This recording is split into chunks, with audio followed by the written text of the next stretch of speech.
Welcome to the Nonprofit Hero Factory, a weekly live video broadcast and podcast, where we'll be helping nonprofit leaders and innovators create more heroes for their cause and a better world for all of us. Da-ding. Hi, everybody. Welcome back to the Nonprofit Hero Factory. This should be episode 27 that we're broadcasting today, and it is with a friend of mine whom I've known for a few years now. We first met doing a candid, it was a live stream and back then an in-person panel. Since then, we've formed a pretty good friendship. We do a lot of very similar things, so we have a lot in common and a lot that we want to talk to you about today. So let me introduce to you guys Elizabeth Ngonzi. She usually just goes by Liz. She is the founder and CEO of the International Social Impact Institute. She's also an adjunct assistant professor and the faculty program developer of a new exciting program at NYU that we're both going to be talking to you about today as part of what we're going to talk about. But primarily, we're going to talk about Liz's area of expertise, which is social media, storytelling, online fundraising, all of the things that we love so much. Liz's bio reads that she is an international social entrepreneur and educator who helps purpose-driven leaders and organizations to clarify, develop their stories for increased impact. She is the founder and CEO of the International Social Impact Institute, which, through initiatives with the King Bowden, I hope I pronounced that correctly, Foundation US, Civicus Global Alliance, Nelson Mandela University in South Africa, the Resource Alliance in the UK, and others, creates opportunities for and amplifies the voices of social impact leaders from historically marginalized communities around the world. As an adjunct assistant professor of fundraising at the Center for Global Affairs at NYU, she teaches digital storytelling, innovation and fundraising, and planning and executing virtual events and fundraisers that inspire and activate support, both of which are part of the professional certificate program in digital fundraising she recently developed. Liz's superpower is leveling the playing field for change makers and social impact-driven leaders from historically marginalized communities. With that, let's bring Liz on to tell her story. Hello, Boris. Thank you so very much for including me today. Hello, everybody. I'm so excited to be here with you. Thanks, Liz. I'm excited to have you. It's been a long time coming. We've been talking about getting you on the show, and I'm glad we finally had a chance to make it happen. Yeah, no, it's great. I'm excited to be here with you. And you did such a great, first of all, thank you for pronouncing my last name correctly. Most people botch it, right? Even if they've known me forever, they do. So thank you for doing so. And I'm so glad you're now part of the NYU program with us, which we'll get into later. But should I go ahead and tell folks a little bit more about myself? Yeah. Your bio speaks volumes of the caliber of work that you do, but let's find out a little bit more about you and your story. I think what most people don't know is that, the kind of like storytelling is in my DNA, right? My late dad, Dr. John Rugondo, was Uganda's preeminent storyteller. I mean, he was a playwright. You can find his Wikipedia page. You can find his books on Amazon. And he's someone who really was looking to tell the story of Africans at a time when we were going through independence and so much was going on. So that's, so I've got him on one hand. And then my mom was with the United Nations Development Program for 30 years, retiring as the Deputy Director of Communications. And she used to travel around the world reporting and sharing about the different projects that they were supporting in developing countries. So this is how I grew up, learning about all of this, learning about stories, meeting really incredible people, having these incredible experiences. So when I graduated from college, I went to work for corporate America. My parents were like, what? That makes no sense. I did that for 10 years. And then after sort of working as a management consultant, I actually worked in technology sector as well, in marketing and in sales. And I decided that I wanted to really work with nonprofits and teach them, kind of leverage what I had learned in the private sector to help them. It wasn't storytelling at the time. That wasn't what I called it, but it was really helping them to build their brands, to be able to reach their supporters and raise funds. And we were actually even helping our organizations create websites back in 2004 for their events. We had a company that we outsourced to in Uganda. They used to create little websites when you didn't have, all the sites you have now that you can use to host virtual events and to market them. We market events. We literally were doing that, and so I've always been thinking about digital and how to integrate it into the things that I was doing to help specifically nonprofits at this point. I love the fact that your father was a preeminent playwright, and it's something that, as long as I've known you, I just learned a few minutes ago. So part of me wants to just geek out about theater and theater history. You're a theater nerd, right? I am a theater nerd all the way through. I mean, that's what my undergraduate and postgraduate degrees are. Yeah. I don't know why I never sort of thought of, there's so many things we can talk about, right? Yeah, one of these days, we're going to get into all of it. Absolutely. Today, let's talk about your work and, from your perspective, what's going on in the nonprofit sector these days, particularly, of course, the elephant in the room that's pretty much, taken over the house is, of course, COVID-19, which has shifted so many things to virtual, to digital, to online, something that you and I have been preaching for a long time, that now has been a sort of this mad rush for everybody to try to get in there and figure out what they can and can't do. Talk to me. What are you seeing out there at the moment? Yeah, it's been a rough 18 months, right? And for a lot of organizations that really weren't prepared for this in terms of being able to easily move their programs, their general engagement, whether it's with funders or other stakeholders online, they've really suffered, right? And quite frankly, those that haven't been able to adapt and were already sort of stretched thin financially, had to dissolve, or they had to merge with other organizations. The organizations that were able to quickly come up to speed, and it's interesting, my digital storytelling course, just went gangbusters in terms of registrations after COVID, because people were just trying to figure this out. And so I've seen that those organizations that not only figured out how to bring their fundraisers online, how to figure out how to really engage their supporters through live stream, these sort of Facebook Lives, LinkedIn Live, and so on and so forth. Those are the ones that are really starting to come out of this. But the other audiences, the other organizations that really have done a great job, are the ones who've identified new offerings online. And so an example of that is I had a woman in one of my courses who worked for Film at Lincoln Center. Film at Lincoln Center literally had like a month to basically move its film festival online. They had the catalog move online, and they did some in-person events through drive-throughs and things like that. But what they did was effectively create a Netflix offering. Right. So they have the streaming service, which creates a whole new revenue stream down the line for them. And so I just thought that was just genius. Now, I understand that there are smaller organizations that are going to be watching this, but I always say, let's learn from the organizations that have some of the budgets or the kind of, the resources that we don't have, and figure out, they've already created the blueprint. How do we then emulate what they've done in our specific space? So that's one example. Another example that of an organization I think that's really embraced digital is JCC Association of North America. Another one of my students is head of marketing for them, and in the past they've held their JCC ProCon event, which is an annual event in Florida, for a couple hundred people, and adults, just senior leaders, a few hundred people. This year they were able to bring it online and attract about 3,000 people. And so what happened by doing that was that they were able to get junior professionals, senior professionals, leaders and leaders to be able to participate in this professional development conference and bring folks together who'd been separated during COVID, right? Because JCCs are actual physical locations, so people haven't really seen each other. So in this virtual training, they brought folks together, and it really helped to boost morale, and it got people to feel like they're part of something bigger, because now they're able to actually participate in this great training conference. So those are a couple of examples that I've seen of organizations really embracing digital in an effective way. It's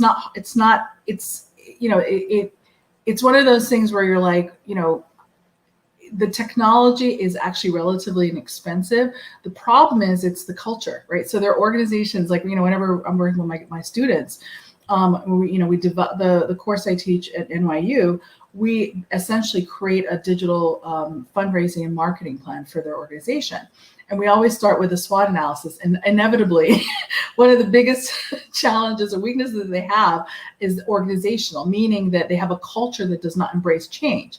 And we're living in a world that you have to be able to adapt to change because things are happening so quickly. They were happening quickly before the pandemic, but you better believe they've been accelerated, right? So we have to really think about how do we change our cultures and how do we attract people, or how do we change our mindset to be able to embrace this digital, because digital is not going away. Digital has been here for a while. And Boris, you and I talked about this, back in 2009 when I pitched my original course to NYU. It was, just online, fundraising course. I pitched it because I recognized just from my own clients back then that they had to, the huge budgets they had for galas they're gone, right? Because of the economic downturn. So it was like, you have to now go online and really rely on online a lot more to be able to engage with the supporters that they need, right? We didn't have all the different social media platforms we have right now, but I did recognize that as a space that they really need to embrace. And I'm sure that's where you were as well. And so looking at where we are today, it's not that different from when we were, 11, 12 years ago. It's just that it didn't seem as important because then we went back to normal. But I got to tell you, normal is going to be hybrid from now, probably, from now on. So I want to talk about a few of those things because I think you touched on several really great key points. The first, in terms of new opportunities that the digital rush, if you will, it's a kind of a new gold rush feeling in the nonprofit space, and finding new ways to leverage platforms that aren't expensive anymore because technology, as you correctly said, the average cost has gone down and down. I recently actually came across and now own access to a tool where you can launch your own Roku channel.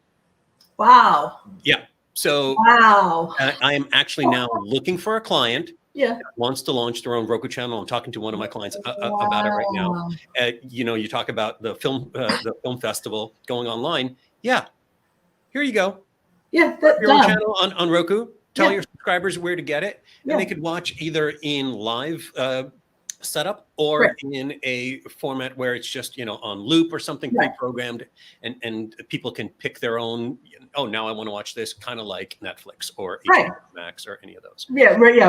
So the technology is so there, and wow, what a great way to find more people, provide more value. Oftentimes with the content that you already have, because a lot of organizations have so much video content already. There you go. Exactly. That's the thing. It's like, okay, so my hope is, and it's not necessarily the case, but my hope is this 18 months that we've had to basically be at home and had time to reflect has really helped organizations to think about new ways to leverage their existing assets, because why look outside when you actually have so much internally that you haven't been leveraging, right? So you record this thing, you have these assets, and you just put them away, but actually they have value. You just have to know how to use them, right? Yep. Absolutely. And I didn't know about this new tool, but I mean, that's platform. That's incredible. To be able to launch your own Roku channel just like that, that's, think about it. Think about who owned media, who was able to, back, 20, 30 years ago, that wasn't possible. Yep. Today, we could compete with the Rupert Murdochs and the Jeff Bezos of the world, really, who own so much of the media, and the Disneys and Netflixes. And if our message is more relatable and more relevant to our audience, then why not? Yeah. Why wouldn't they tune into us instead? I agree with you completely. I definitely agree with you on that. It's funny also you mentioned the JCC conference. It's awesome that you spoke to them. They have all internally gone through their own kind of revolution as well. And almost a year ago at this time, I was presenting to the leaders of JCC Global and the all of the different JCC leaders, and I got to talk to them in Russian too, because now it doesn't matter that I'm not physically there. The fact that I speak Russian and there's JCCs all over Russia and the former Soviet Union allows someone like me to go speak to them. It also allows them to reach Russian-speaking Jews here in the US for extra support. Exactly. It goes both ways. The definition of community has completely changed. Yep. And you hit the nail on the head. if you don't change, you will die. It's Darwinian at that. There's been such a proliferation also of nonprofits that have started over the last year and a half, and even before that, but it's accelerated. Yes. And I feel like, and Liz, maybe you have a different opinion on this, but you kind of touched on it, that in a little while, it's going to be too much, and we're going to have to start merging organizations or folding them. So it's whomever can actually use the best tools today to reach the most people today. Those are the ones that are going to thrive. Mm-hmm. And so if your mission's important, you've got to be there. Yep. It's actually already started. It already started. I had I hosted a live stream, a LinkedIn Live with Candid, a couple of people from Candid last May, I think it was, and their estimates or the research indicated that about 50% of organizations were going to either they're going to go away or they're going to have to merge based on what happened with the pandemic, right? And we didn't even realize how long the pandemic was going to last, right? And effectively, we're still in the pandemic. We're not post-pandemic. We're still in it. So we're in that process right now. We haven't seen what's come out. And you mentioned that there are new nonprofits starting, but it's no longer just about nonprofits. There's social enterprises. There's the individual I was telling you about, that young man from Italy who has 110 million TikTok followers, right? He started his TikTok account like in March of last year, right? So I mean, in less than 18 months, he's been able to develop this following. Now imagine if he decided he wanted to support a cause, or he wanted to support specific communities. He has 110 people. He can say, hey, I want you to support this particular thing. How does a nonprofit compete with that has 1,000 followers? Yeah, partnerships with influencers, I think, is a big thing. It's a little risky at the moment, because the influencer, you never know. Let's say that young man from Italy does endorse an organization, and then a few months from now he does something. Right. No, and that, of course, that's the challenge. But the same thing that you have with ambassadors, right? Organizations have ambassadors. But I'm saying that he can either be a partner or he can be a competitor. That's what I'm saying, is that, so when you're thinking about competitor in the real world, right, you're thinking, who's around me physically? When you go online, that's anywhere, right? I as a donor, I mean, I gave money. I made a donation to an organization in Cambodia last week. I don't know anything about them, but it was because someone it was a thank you to somebody who would help me. And I said, please let me know the cause that you like. And she said, this is what I'm interested in. So I made a donation to them. And I also made a donation to an organization here in New York, right? So as a donor, I have a lot of options because I can do that online very easily. Absolutely. We talk a lot about that the competitive landscape has completely opened up, and you were never really just competing with other organizations in your neighborhood. You were also competing with the Amazons of the world, the Facebooks who want your attention, the Amazons who want your money, right? The discretionary spending hasn't exceeded the growth of opportunity for me to spend my money at any given moment. Right. So it's making that connection to your specific target audience and making a really relevant and resonant connection that's going to make the difference wherever they are around the world. Absolutely. And at the end of the day, you brought up a good point. It is about story, right? You have to tell a great story, and you have to be able to differentiate yourself. It doesn't matter if you're on every platform. It doesn't matter if you have followers. If you don't have a story that's compelling, you don't have a way of engaging with folks in a way that makes sense to them, right? Because when we're telling our story, we need to tell it within the context of what is going to be of interest to your audience, right? Or to our audience.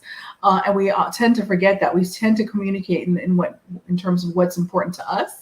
And a lot of nonprofits could actually communicate that way. But it's really important for us to think about, what do the audience want? What does the audience want to know about us? What's going to engage with them? What is going to activate them? Because ultimately you're communicating, you're trying to activate them, right? You're trying to get them to do something. And so it's important that we take that into consideration before we think about the channel we do. So we need to be really clear about the what we're communicating, the why we're communicating, and with whom we're communicating. Yeah, I mean, there are, 6 storytelling questions that we all learned in fourth grade. And well, most of us learned in fourth grade, and they are absolutely key to telling any story. What do you advise, like where should nonprofits be thinking at the moment to set themselves up for success going forward? Maybe they've been doing some of this, maybe not, but since the landscape has completely changed in so many ways, what should they be thinking about right now to be effective going forward? I think it's first and foremost, it's time to really take stock of where we are and who we are, and and what our story is all about. Like, is our story relevant for today?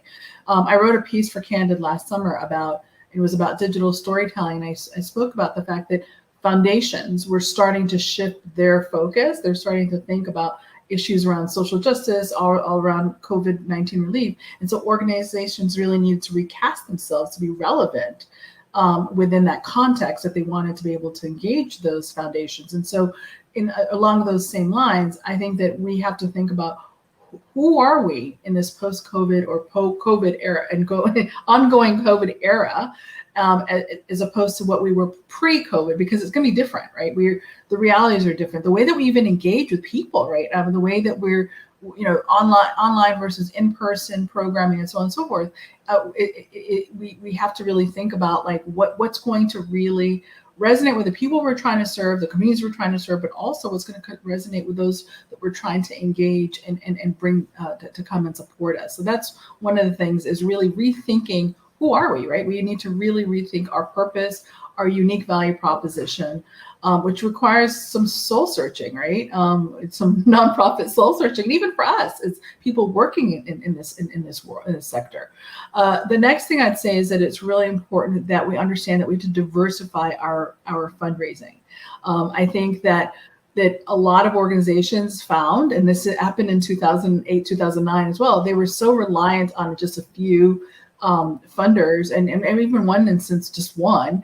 And when that goes away, you're done, right? And in a situation like this, it's really about having diversified funding sources so that if one goes away or if you lose corporate and whatever, then at least you're still able to stand. And so that's also something that I think organizations need to think about. So you've got, the corporates, you've got the foundations, and the foundations are actually the most stable. And then, of course, individuals, you've got high net worth, but then you've got the individuals who are online, right? And those folks who can really support you on a monthly basis. You don't want to just get a one-time donation. You want to really look at recurring donations. So it's important we look at that. And I also say you've got to start internally, right? I didn't even talk about this.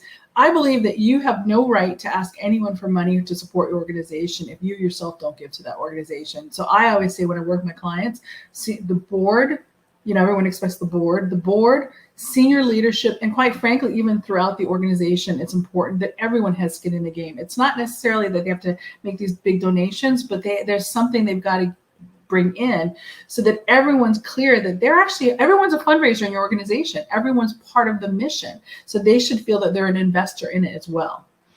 So it's also looking at how you can take advantage of or leverage the internal sort of your resources to be able to support the organization. And then finally, I would say that, I'm not paid by them, but LinkedIn, I wrote an article about it. I believe it's on your site.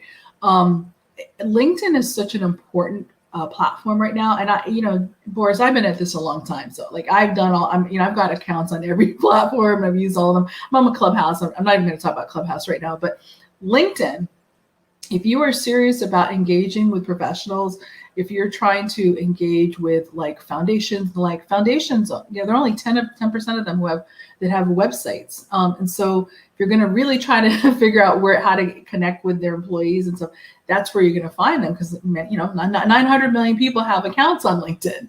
So it's important for you to really take advantage of that platform, not only as a sort of a site, a lot of people use LinkedIn in the past as a resume site, right? But it's literally like your secondary, in some instances, your primary organization's website, like a web presence, right? So like a landing page, and it gives you an opportunity to showcase any of your thought leadership. It gives you an opportunity to present any of your projects and your impact. And then it also gives you an opportunity to bring all of your stakeholders together connected to that page, so that when you're applying for a grant at, whatever foundation, and they're doing research on you, they're conducting the due diligence, they get to your digital profile, they'll say, oh, so-and-so is part of the board, so-and-so is part of this. We know that person, we trust that person. Otherwise, you're just sort of like this little organization that they don't know much about.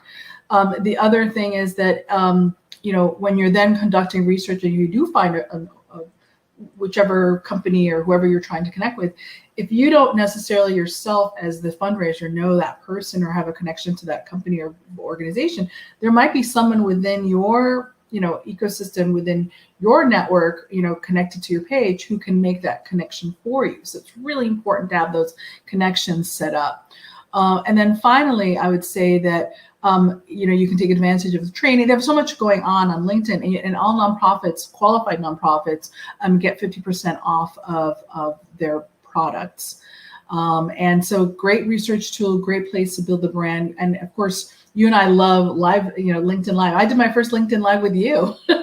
So LinkedIn Live, using the LinkedIn event sites, right? Those are amazing, the invitation sites, because those themselves create a whole new landing page for your event that lasts a very, very long time. And so I'm super excited about it. I wrote a piece about it for Nonprofit Times, and in it there are tons of resources, so that you don't have to be like, well, how do I do this? I present a best practice. I give you the resource to be able to implement it, and I give you other resources that you can use to leverage LinkedIn. Those are all great points and tools that people should be absolutely thinking about. Speaking of LinkedIn events, the first LinkedIn event that I was a part of was the one that we just did for the NYU. I didn't realize that. Yeah, I had never been a part of a LinkedIn event, and I was really impressed with the reach that it got. Especially, we were all able to tag each other in the post, and the reach was phenomenal. Yeah. So many signups for that. I was genuinely impressed, and I'm looking forward to using the platform for that kind of thing again. Right. It's awesome. And the thing is, a couple of things that this really takes advantage of is, you see, when you're someone sends you an invitation, you get to see who's actually already invited. And that helps you, because we're all about peer pressure. There's peer pressure, right? We want to be where the cool kids are, right? So you're like, oh, I'll say, oh, Boris is going to that. Okay, that must be cool. I'm going to participate in that. Versus receiving an invitation in my inbox, and I don't know anything about who's attending. I don't know anything. I'm like, oh, I don't know. I may not be that into it. But so it gives you the opportunity to use that social proof, right, in terms of who else is going. And then within the site, once you get into the event, you're able to then also access any resources that the event organizer shares. So we shared articles, we shared that you'd written or I'd written, we shared videos, anything we want, polls.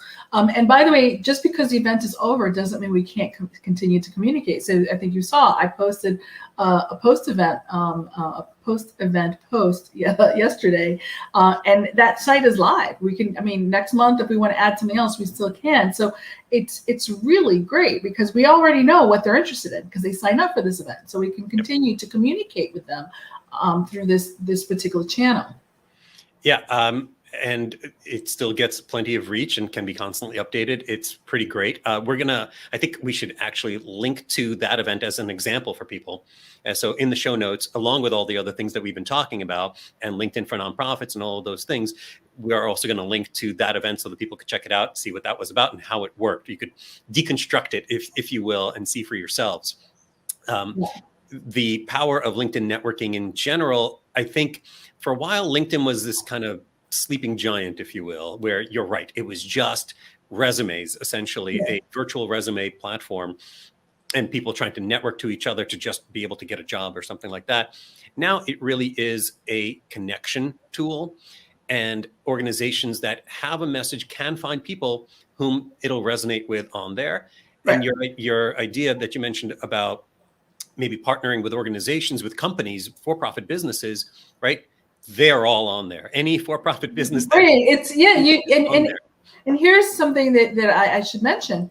when you're updating your LinkedIn profile, one of the questions it asks you are there any causes you're interested in? Are you interested in volunteering? Would you be interested in board service?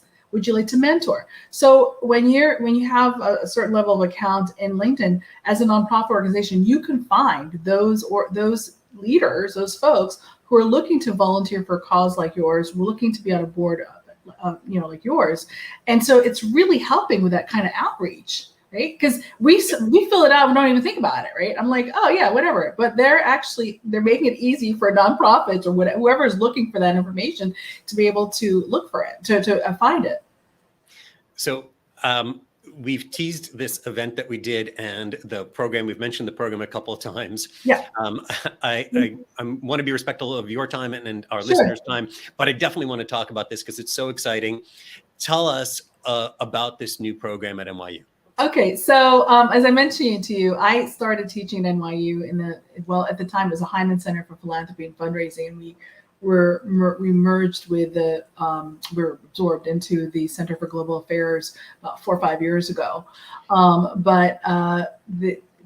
Given how much interest there was in my course during COVID, the directors kind of realized that there was probably something here, and I've been talking about it. I'm like, we need to expand this program, and so they asked me to create a program that would basically take what I developed as an overall course that helps an organization to develop its digital fundraising and marketing strategy, looking at the different channels, and then break each one into a course, right? So we have you talking about high impact websites.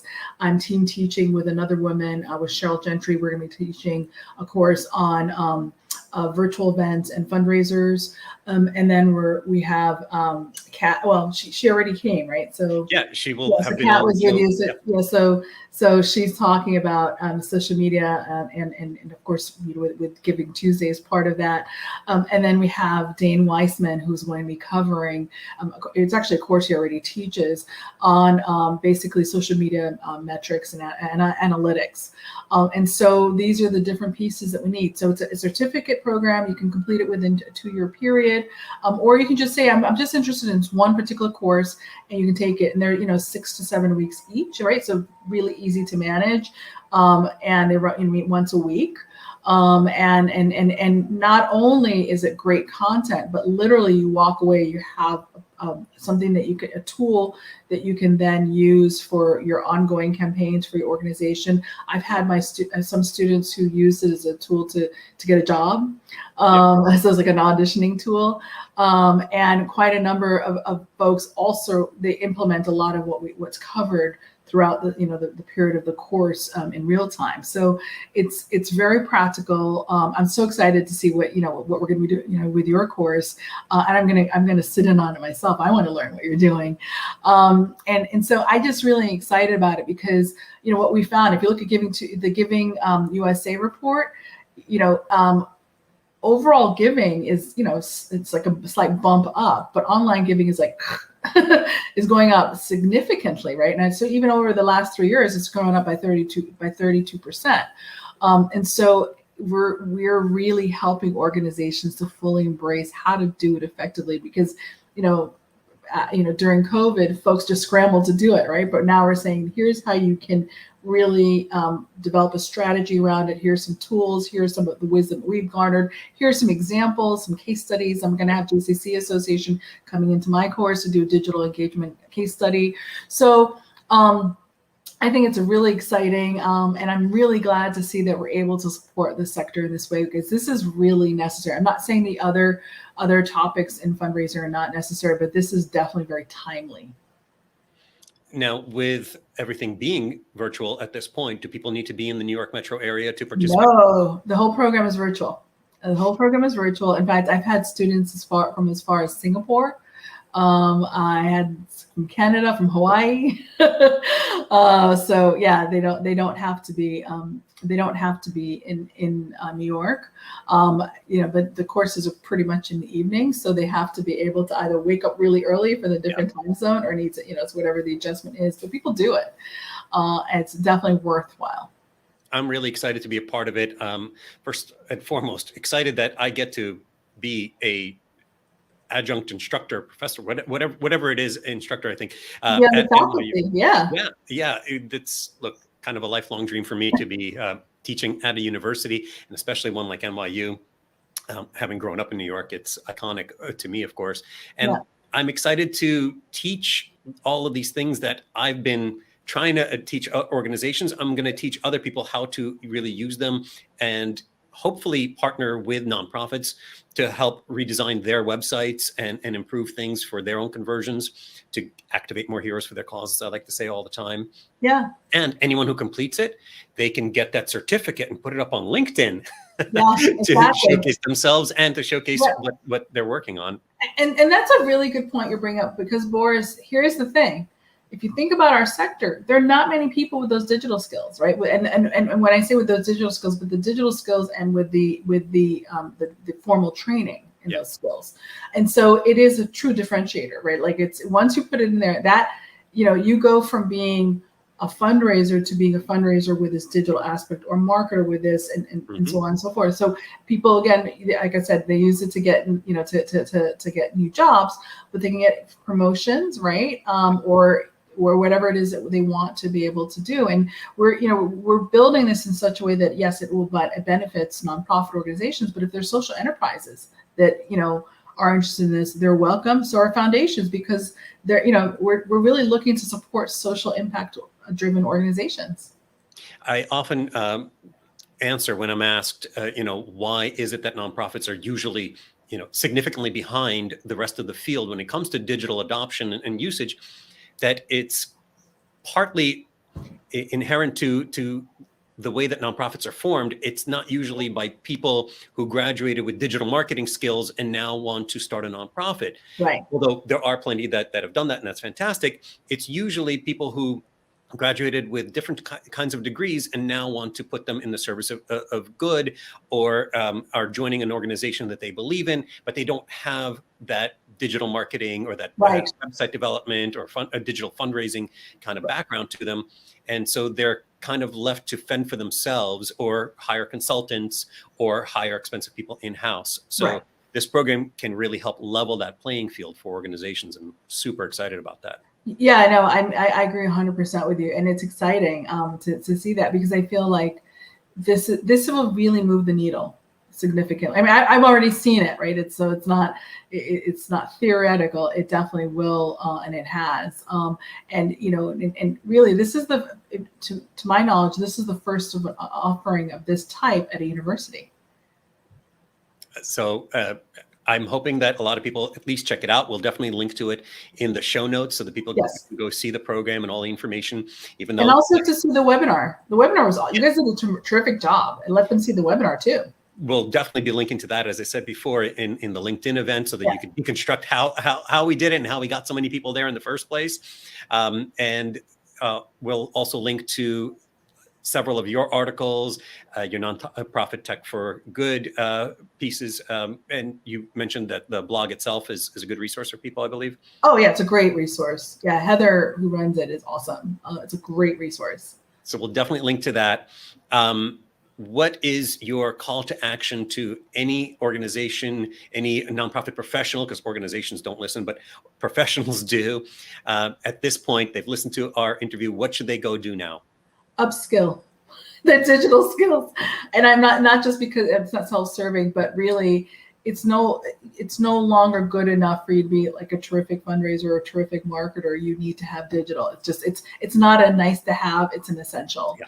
So absolutely make those investments, whether it's through our program or elsewhere. Absolutely make that investment because this isn't going away.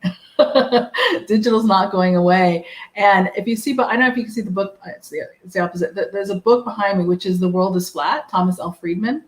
I read that in 2005, I think it was, and I was really looking at kind of differentiating myself too, what I was working on, and I realized that as professionals, as organizations, as companies, we have to constantly think about how we reinvent ourselves to be much more relevant, and to really, if you're known for real basic things, basic skills, you're you as a professional can be replaced, right? Or you as a nonprofit, or you as a company can be replaced. The more that you can really move up the food chain, the more that you can go to more value added kind of offerings, and this is one of them, the more in demand you will be. Yeah, in every industry, you're paid for the value that you can bring to an organization, basically. Yeah. So that's what I would say. Awesome. Liz, if people want to connect with you, oh, by the way, I should probably say Liz is not a flat earther, if anybody took that out of context. Oh, yeah. Okay, yeah. But Liz, if anybody wants to connect with you, what's the best way to do that? I'm at Liz Ngonzi on every platform. Awesome. And they can also email me at en33@nyu.edu. Fantastic. I'm sure a lot of people will have questions and want to follow up with you. I'm really grateful to you for coming on the show today, Liz, and sharing all this valuable knowledge and having this immensely important discussion with me. Thank you for inviting me. It was so fun. And this was really, really a pleasure for me to do this with you. Awesome, Liz. I'm sure we'll have more things to talk about, and maybe we'll have you on again sometime. Yeah, bring me back. Any of the other myriad things that you and I could dive into. We could talk about plays. We could talk about theater. Oh my goodness. I'm sure there are nonprofits focused on theater that would love that conversation, but maybe we'll do that as a side note. Interesting enough, I'm doing a presentation for arts organizations in the UK in 2 weeks. And digital storytelling. So, yeah, so send me a copy. not that unlikely. Yeah, absolutely. Actually, maybe an episode specifically for arts organizations would be great, because I do have several arts organizations clients, and they have some particular challenges. Oh, they really have gone through it. It's been tough. Yeah, really tough. Absolutely. All right, we're going to do that. Okay, awesome. All right. Thank you, everybody, for joining us today on the Nonprofit Hero Factory. Please follow us on all the social media platforms. Subscribe to this podcast. And if you love interviews like the one we just had with Liz Ngonzi, then please go ahead and subscribe and leave us a review so that more people can discover it. Thank you, as always, for all the work that you do to make the world a better place. I'm Boris Kievsky, and I'll see you next time. Thank you all for watching and listening to the Nonprofit Hero Factory. We hope this episode has given you some ideas and strategies for creating more heroes for your cause and a better world for all of us. Please be sure to subscribe to this show on YouTube, Facebook, iTunes, Spotify, or your favorite podcast platform. And let us know what you think by leaving a review.